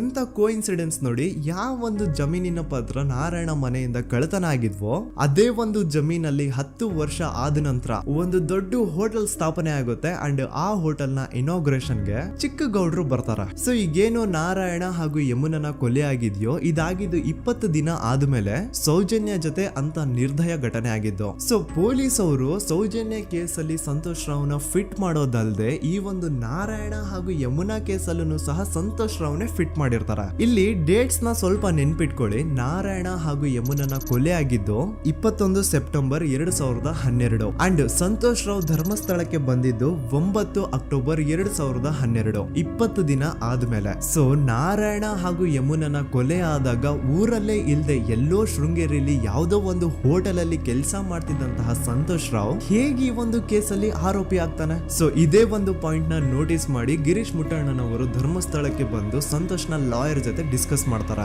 ದೆನ್ ಫೈನಲಿ ಏನೋ ತಪ್ಪು ಮಾಡದೆ ಸುಳ್ಳು ಆರೋಪಗಳಿಂದ ಕರಪ್ಟ್ ಪೊಲೀಸ್ ಆಫೀಸರ್ಸ್ ನ ಮಿಸ್ಲೀಡಿಂಗ್ ಇನ್ವೆಸ್ಟಿಗೇಷನ್ ಇಂದ ಸಂತೋಷ್ ರಾವ್ ತನ್ನ ಜೀವನದ 8-10 ವರ್ಷನ ಜೈಲಲ್ಲಿ ಕಳೆದು ಫೈನಲಿ ರಿಲೀಸ್ ಆಗ್ತಾನೆ. ಒಂಥರ ಈ ಕೇಸಿಂದ ಸಂತೋಷ್ ರಾವ್ನ ಇಡೀ ಲೈಫ್ ಸ್ಪಾಯ್ಲ್ ಆಗೋಯ್ತು. ಈಗ ಸಂತೋಷ್ ರಾವ್ ರಿಯಲ್ ಆರೋಪಿ ಅಲ್ಲ ಅಂತ ಕೋರ್ಟ್ ಅಲ್ಲಿ ಪ್ರೂವ್ ಆಯ್ತು. ಹಾಗಿದ್ರೆ ರಿಯಲ್ ಆರೋಪಿ ಯಾರು? ಪೊಲೀಸ್ ಅವರು ಯಾಕೆ ಕೇಸಲ್ಲಿ ಇಷ್ಟೊಂದು ಅನ್ಫೇರ್ ಇನ್ವೆಸ್ಟಿಗೇಷನ್ ಮಾಡಿದ್ರು? ಯಾರ ರಿಯಲ್ ಹೆಸರನ್ನ ಮುಚ್ಚಿಡ್ಲಿಕ್ಕೆ ಪೊಲೀಸ್ ಆಫೀಸರ್ಸ್ ಈ ಒಂದು ಕೇಸಲ್ಲಿ ಸಂತೋಷ್ ರಾವ್ನ ಸಿಗ್ಹಾಕ್ಸಿದ್ರು? ಇದೆಲ್ಲ ಥಿಂಕ್ ಮಾಡ್ತಾ ಹೋದ್ರೆ ನೋಡಿ ಆ ಊರಲ್ಲಿ ಆ ಪೊಲೀಸ್ ಆಫೀಸರ್ಸ್ಗೆ ಲಂಚ ಕೊಡೋಷ್ಟು, ಒಂದು ಪೊಲೀಸ್ ಇನ್ವೆಸ್ಟಿಗೇಷನ್ ನ ಸ್ಟಾಪ್ ಮಾಡೋಷ್ಟು ಅಥವಾ ಇನ್ವೆಸ್ಟಿಗೇಷನ್ ನ ಮಿಸ್ಲೀಡ್ ಮಾಡೋಷ್ಟು ಇನ್ಫ್ಲುಯೆನ್ಸ್ ಆಗ್ಲಿ, ಪವರ್ ಆಗ್ಲಿ ಅಥವಾ ಮನಿ ಆಗ್ಲಿ ಊರಿನ ಗೌಡ್ರು ಹತ್ರ ಮಾತ್ರ ಇದ್ದಿದ್ದು. ಸೊ ಈಗ ಸಂಶಯದ ಮುಳ್ಳು ಗೌಡ್ರು ಕಡೆ ತಿರುಗುತ್ತಾ ನೋಡಿ. ಪೊಲೀಸ್ ಅವರು ಸುಮ್ನೆ ಸಂತೋಷ್ ರಾವ್ನ ನಾರಾಯಣ ಹಾಗೂ ಯಮುನಾ ಕೇಸಲ್ಲಿ ಫಿಟ್ ಮಾಡಿದ್ರು. ಈಗ ಆ ಒಂದು ಕೊಲೆ ಪ್ರಕರಣಕ್ಕೂ ಸಂತೋಷ್ ರಾವ್ಗೂ ಏನು ಸಂಬಂಧನೇ ಇರಲಿಲ್ಲ. ಹಂಗೆ ಥಿಂಕ್ ಮಾಡಿ ನಾರಾಯಣ ಸತ್ರೆ ಅಥವಾ ಅವನ ತಂಗಿ ಯಮುನಾ ಸತ್ರೆ ಯಾರಿಗ ಅಡ್ವಾಂಟೇಜ್ ಆಗುತ್ತೆ? ಊರಿನ ಗೌಡ್ರಿಗೆ, ಯಾಕಂದ್ರೆ ಅವ್ರಿಗೆ ಜಮೀನ್ ಸಿಗುತ್ತಾ. ಸೊ ಈಗ ನಾರಾಯಣ ಹಾಗೂ ಯಮುನಾ ಕೇಸಲ್ಲಿ ಸಂತೋಷ್ ರಾವ್ ಆರೋಪಿ ಅಲ್ಲ ಅಂತ ಪ್ರೂವ್ ಆದ್ಮೇಲೆ ಹಾಗಿದ್ರೆ ಆ ಕೊಲೆ ಮಾಡ್ದವ್ರು ಯಾರು ಅಂತ ಹಾಗೆ ಥಿಂಕ್ ಮಾಡಿದ್ರೆ ಗಿರೀಶ್ ಮುಟ್ಟಣ್ಣನವರಿಗೆ ಆ ಊರಿನ ಗೌಡ್ರ ಮೇಲೆ ಡೌಟ್ ಬರುತ್ತೆ. ಅದೇ ಒಂದು ಡೌಟ್ ಅಲ್ಲಿ ಗಿರೀಶ್ ಮುಟ್ಟಣ್ಣನವರು ಮಹೇಶ್ ತಿಮ್ರೊಡ್ಡಿ ಅಂತ ಇನ್ನೊಬ್ರ ಜೊತೆ ಸೇರ್ಕೊಂಡು ಈ ಹಿಂದೆ ಆ ಒಂದು ಊರಲ್ಲಿ ಆ ಧರ್ಮಸ್ಥಳದಲ್ಲಿ ಈ ಊರಿನ ಗೌಡ್ರು ಯಾವ್ದ್ಯಾವ್ದೆಲ್ಲ ಕ್ರೈಮ್ಗಳು ಮಾಡಿದಾರೆ ಅಂತ ಊರಿನ ಜನರಿಂದ ತಿಳ್ಕೊತಾರ. ನಂತರ ಆ ಊರಿನ ಜನ ಯಾವ್ದ್ಯಾವ್ದೆಲ್ಲ ಮ್ಯಾಟರ್ಸ್ ಹೇಳಿದ್ರು ಆ ಕೇಸ್ ಫೈಲ್ಸ್ ನೆಲ್ಲ ತಿರುಗಿಸಿ ಮುರುಗಿಸಿ ನೋಡಿದಾಗ ನೀವು ನಂಬಲ್ಲ, ಸೌಜನ್ಯ ಕೇಸ್ ಏನೇನು ಅಲ್ಲ, ಅದಕ್ಕಿಂತ ಭೀಕರ ಕೊಲೆಗಳು ಧರ್ಮಸ್ಥಳದಲ್ಲಿ ಆಗಿವೆ ಅಂಡ್ ಎಲ್ಲಾ ಕೊಲೆಗಳ ಹಿಂದೆ ಗೌಡ್ರು ಕುಟುಂಬದ್ದೇ ಕೈ ಇದೆ ಅಂತ ಎದ್ದು ಕಾಣಿಸುತ್ತೆ. 1977 ವೇದಾವಲ್ಲಿ ಕೇಸ್. ಅಂಡ್ ಈ ಒಂದು ಪ್ರೈವೇಟ್ ಸ್ಕೂಲು ಬೇರೆ ಯಾರ್ದು ಅಲ್ಲ, ಆ ಗೌಡ್ರು ಕುಟುಂಬದ್ದೇ. ಈ ಸ್ಕೂಲಲ್ಲಿ 1977 ಅಲ್ಲಿ ವೇದಾವಲ್ಲಿ ಅಂತ ಒಬ್ರು ಟೀಚರ್ ವರ್ಕ್ ಮಾಡ್ತಿರ್ತಾರ. ವೇದಾವಲ್ಲಿ ಆ ಟೀಚರ್ ಜಾಬ್ಗೆ ತುಂಬಾನೇ ಓವರ್ ಕ್ವಾಲಿಫೈಡ್. ಅವರ ಕ್ವಾಲಿಫಿಕೇಶನ್ಸ್ ನ ಗಮನದಲ್ಲಿ ಇಟ್ಕೊಂಡ್ರೆ ಅವ್ರಿಗೆ HM ಅಥವಾ ಪ್ರಿನ್ಸಿಪಲ್ ನ ಪೋಸ್ಟ್ ಸಿಗ್ಬೇಕು. ಆದ್ರೂ ಸಹ ವೇದಾವಲ್ಲಿ ಆಸ್ ಎ ಟೀಚರ್ ಆಗಿನೇ ಕೆಲಸ ಮಾಡ್ಕೊಂಡು ಹೋಗ್ತಿರ್ತಾರ. ಒಮ್ಮೆ ಏನಾಗುತ್ತೆ, ಸ್ಕೂಲ್ ಅಲ್ಲಿ ಪ್ರಿನ್ಸಿಪಲ್ ನ ಪೋಸ್ಟ್ ಖಾಲಿ ಆಗುತ್ತೆ ಅಂಡ್ ಆ ಒಂದು ಪೋಸ್ಟ್ ಗೆ ಎಲ್ರು ಏನ್ ಅನ್ಕೊಳ್ತಾರೆ, ವೇದಾವಲ್ಲಿನೇ ಸೆಲೆಕ್ಟ್ ಮಾಡೋದು ಅಂತ. ಆದ್ರೆ ವೇದಾವಲ್ಲಿಯ ಕ್ಯಾಸ್ಟ್ ಬೇರೆ ಇದೆ ಅನ್ನೋ ಒಂದೇ ಒಂದು ಕಾರಣಕ್ಕೆ ಆ ಪ್ರಿನ್ಸಿಪಲ್ ನ ಪೋಸ್ಟ್ ವೇದಾವಲ್ಲಿಗೆ ಸಿಗದೆ ಬೇರೆ ಯಾರನ್ನೋ ತಂದು ಕೂರಿಸ್ಬಿಟ್ಟಿರ್ತಾರ. ಇದರಿಂದ ಟೀಚರ್ ವೇದಾವಲ್ಲಿಗೆ ತುಂಬಾ ಕೋಪ ಬಂದು ಅವ್ರ ಸ್ಕೂಲ್ ಮುಂದೆ ಪ್ರೊಟೆಸ್ಟ್ ಮಾಡೋದ್ ಸ್ಟಾರ್ಟ್ ಮಾಡ್ತಾರ. ಅಂಡ್ ಈ ವಿಷಯ ಸ್ಕೂಲ್ ನ ಓನರ್ಸ್ ಗೆ ಇಷ್ಟ ಆಗಲ್ಲ. ಸೊ ಅವರು ಆ ಕೋಪನ ಹಾಗೆ ಮನ್ಸಲ್ಲಿ ಇಟ್ಕೊಂಡಿರ್ತಾರ.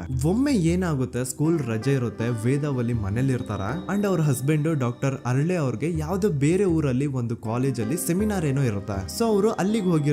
ಈಗ ಮನೇಲಿ ಇರೋದು ವೇದಾವಲ್ಲಿ ಒಂದೇ. ಇದೇ ಒಂದು ಅವಕಾಶನ ನೋಡ್ಕೊಂಡು ಯಾರೋ ವೇದಾವಲ್ಲಿ ಅವ್ರ ಮನೆಗೆ ನುಗ್ಗಿ ವೇದಾವಲ್ಲಿಗೆ ಹೊಡೆದು ನಂತರ ಅವ್ರನ್ನ ಜೀವಂತವಾಗಿ ಸುಟ್ಬಿಡ್ತಾರ. ಸ್ವಲ್ಪ ಹೊತ್ತು ನಂತರ ರಾತ್ರಿ ಆಗ್ತಿದ್ದಂಗೆ ಡಾಕ್ಟರ್ ಅರಳೆ ಅವರು ಮನೆಗೆ ವಾಪಸ್ ಬರ್ತಾರೆ ಅಂಡ್ ಮನೆ ಒಳಗಡೆ ಬಂದ್ ನೋಡಿದ್ರೆ ವೇದಾವಲ್ಲಿ ಅವರು ಸತ್ ಹೋಗಿ ಅವರ ಬಾಡಿ ಸುಟ್ ಹೋಗಿ ನೆಲದ ಮೇಲೆ ಬಿದ್ದಿದೆ. ಹೆಂಡತಿನ ಕಳ್ಕೊಂಡಿರುವಂತಹ ದುಃಖನ ಸೈಡ್ಗೆ ಇಟ್ಟು ಡಾಕ್ಟರ್ ಅರಳೆ ಅವರು ಮೊದ್ಲು ಪೊಲೀಸ್ ಸ್ಟೇಷನ್ಗೆ ಹೋಗ್ಬಿಟ್ಟು ನಮ್ ಮನೆಗೆ ನಾನು ಇಲ್ದೇ ಇರುವಂತಹ ಸಮಯನ ನೋಡ್ಕೊಂಡು ಯಾರೋ ಮನೆ ಒಳಗಡೆ ನುಗ್ಗಿ ನನ್ನ ಹೆಂಡತಿನ ಹೊಡೆದು ನಂತರ ಅವಳನ್ನ ತುಂಬಾ ಭೀಕರವಾಗಿ ಸಾಯಿಸಿದರೆ ಅಂತ ಪೊಲೀಸ್ ಅವ್ರಿಗೆ ರಿಪೋರ್ಟ್ ಕೊಡಕ್ ಹೋದ್ರೆ ಅಲ್ಲಿ ಪೊಲೀಸ್ ಅವರು ಉಲ್ಟಾ ಡಾಕ್ಟರ್ ಅರಳೆ ಮೇಲೆನೆ FIR ಬರ್ದು ನೀನೇ ನಿನ್ ಹೆಂಡತಿನ ಸಾಯಿಸಿದ್ಯಾ, ನಾಟಕ ಮಾಡಬೇಡ ಅಂತ ಅವ್ರನ್ನೇ ಅರೆಸ್ಟ್ ಮಾಡ್ಬಿಡ್ತಾರ. ನಂತರ 2-3 ವರ್ಷ ಜೈಲಲ್ಲೇ ಇದ್ದು ಡಾಕ್ಟರ್ ಅರಳೆ ಅವರು ತಮ್ಮ ಫ್ರೆಂಡ್ಸ್ ಅಂಡ್ ಫ್ಯಾಮಿಲಿ ಮೂಲಕ ಎವಿಡೆನ್ಸ್ ನೆಲ್ಲ ಕಲೆಕ್ಟ್ ಮಾಡಿಸಿ ತಾನ ಕೊಲೆನ ಮಾಡಿಲ್ಲ, ತಾನ್ ತನ್ನ ಹೆಂಡತಿನ ಸಾಯಿಸಿಲ್ಲ ಅಂತ ಕೋರ್ಟ್ ಅಲ್ಲಿ ಪ್ರೂವ್ ಮಾಡ್ಕೊಂಡು ಜೈಲಿಂದ ರಿಲೀಸ್ ಆಗ್ತಾರ. ಸೊ ಈಗ ಡಾಕ್ಟರ್ ಅರಳೆ ಅವರು ಈ ಒಂದು ಕ್ರೈಮ್ ನ ಮಾಡಿಲ್ಲ ಅಂತಂದ್ರೆ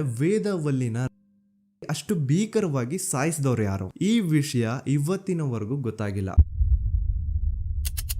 1986 ಅಲ್ಲಿ ನಡೆದಂತಹ ಪದ್ಮಲತಾ ಕೇಸ್. ಪದ್ಮಲತಾ ಅವ್ರ ತಂದೆ ಕಮ್ಯುನಿಸ್ಟ್ ಪಾರ್ಟಿನ ಲೀಡರ್ ಇರ್ತಾರೆ. ಅವ್ರ ರಿಯಲ್ ನೇಮ್ ಏನು ಅಂತ ನಮಗ್ ಗೊತ್ತಾಗಿಲ್ಲ, ಬಟ್ ಈ ವಿಡಿಯೋದಲ್ಲಿ ಅವ್ರ ಹೆಸರು ಲಕ್ಷ್ಮಣ್ ಅಂತ ಅನ್ಕೊಳ್ಳಿ. ಸೊ ಕಮ್ಯುನಿಸ್ಟ್ ಪಾರ್ಟಿನ ಲೀಡರ್ ಇರುವಂತಹ ಲಕ್ಷ್ಮಣ್ ಅವ್ರಿಗೆ ಊರಲ್ಲಿ ತುಂಬಾನೇ ಸಪೋರ್ಟ್ ಇರುತ್ತೆ, ಊರಿನ ಜನರ ಫೇವ್ರೇಟ್ ಇರ್ತಾರೆ ಇವರು. ಅಂಡ್ ಅದೇ ವರ್ಷ ಅಂದ್ರೆ 1986 ಅಲ್ಲಿ ಪಂಚಾಯತ್ ಎಲೆಕ್ಷನ್ ಬೇರೆ ಇರುತ್ತೆ ಅಂಡ್ ಎಲ್ರಿಗೂ ಗೊತ್ತಿತ್ತು ಲಕ್ಷ್ಮಣೆ ಗೆಲ್ಲೋದು ಅಂತ. ಆ ಪಂಚಾಯತ್ ಎಲೆಕ್ಷನ್ ಅಲ್ಲಿ ಲಕ್ಷ್ಮಣ್ಣ ಆಪೋಸಿಟ್ ಗೌಡ್ರಿಗೆ ತುಂಬಾ ಬೇಕಾಗಿರೋರು ಒಬ್ರು ನಿಂತಿರ್ತಾರ ಅಂಡ್ ಅವ್ರಿಗೂ ಗೊತ್ತಿತ್ತು ಎಲೆಕ್ಷನ್ ಏನಾದ್ರು ಆದ್ರೆ ಲಕ್ಷ್ಮಣ ಎಲೆಕ್ಷನ್ ಅಲ್ಲಿ ಗೆಲ್ಲೋದು ಅಂತ. ಸೊ ಎಲ್ಲಿ ಸೋತೋಗ್ಬಿಡ್ತೀವೋ ಅನ್ನೋ ಭಯಕ್ಕೆ ಆ ಗೌಡ್ರು ಕಡೆ ಅವ್ರು ಏನ್ ಮಾಡ್ತಾರೆ, ಲಕ್ಷ್ಮಣ್ಣ ಅಪ್ರೋಚ್ ಮಾಡಿ ಮುಚ್ಕೊಂಡು ಈ ಪಂಚಾಯತ್ ಎಲೆಕ್ಷನ್ ಅಲ್ಲಿ ನಿನ್ ನಾಮಿನೇಷನ್ ನ ಕ್ಯಾನ್ಸಲ್ ಮಾಡು ಅಂತ ವಾರ್ನಿಂಗ್ ಕೊಡ್ತಾರ. ಆದ್ರೆ ಲಕ್ಷ್ಮಣ್ ಅವರು ಅಂಜದೆ ನೀವ್ ಏನ್ ಮಾಡ್ತಿರೋ ಮಾಡ್ಕೊಳ್ರಿ, ಆದ್ರೆ ನಾನ್ ಮಾತ್ರ ನಾಮಿನೇಷನ್ ನ ಕ್ಯಾನ್ಸಲ್ ಮಾಡಲ್ಲ ಅಂತ ಆ ಗೌಡ್ರು ಕುಟುಂಬನ ಎದುರು ಹಾಕೋತಾರ. ದೆನ್ ಎಂತ ಕೋಇನ್ಸಿಡೆನ್ಸ್ ನೋಡಿ, ನೆಕ್ಸ್ಟ್ ಡೇನೆ ಲಕ್ಷ್ಮಣ್ ಅವ್ರ ಮಗಳು ಪದ್ಮಲತಾ ಕಿಡ್ನಾಪ್ ಆಗ್ತಾಳ.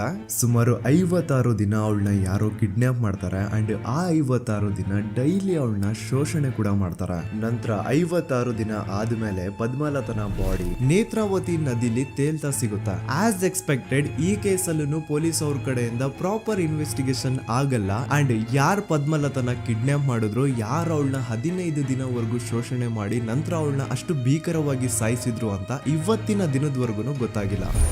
ಮತ್ತೆ ನಮಗೆ ಗೊತ್ತಾದದು 22ಕ್ಕೆ ಸ್ಕೂಲ್ ಡೇ 56 ದಿನ ಕಳೆದು ಹೊಳೆಯಲ್ಲಿ ಹೆಣ ಉಂಡು ಅಂತ ಕೇಳಿ ಪೊಲೀಸಿನವರು ಬರುವಾಗ ಬಂದು ಹೇಳುವಾಗ ನಮಗೆ ಗೊತ್ತಾದ. ಅವರು ನನ್ನನ್ನು ಕರ್ಕೊಂಡೋಗಿ ಅಲ್ಲಿ ಹೋಗಿವೆ.